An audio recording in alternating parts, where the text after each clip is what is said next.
Welcome to CTWWTAA Coffee Talk, where we talk about acronyms.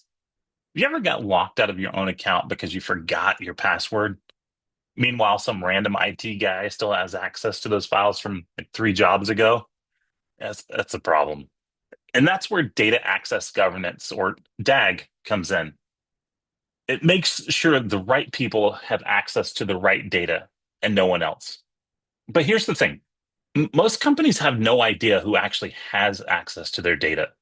Old permissions pile up, external users slip through the cracks, and before you know it, your sensitive information is practically an open house. That's where Big ID's DAG solution changes the game.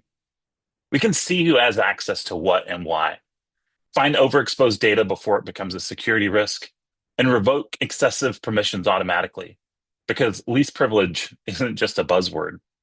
One of our customers, a massive global retail and manufacturing company, needed to lock down sensitive data, and they used Big ID to do it. They were able to discover and classify most of their critical data, revoke unnecessary access for overprivileged users, and block unwanted external access, and continuously monitor permissions to prevent insider risk. Bottom line, they took control of their data and they made sure only the right people had the right access. So here's the question.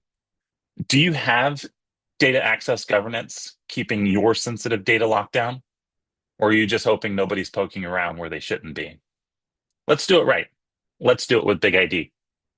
And that's been CTWWTAA, Coffee Talk, where we talk about acronyms.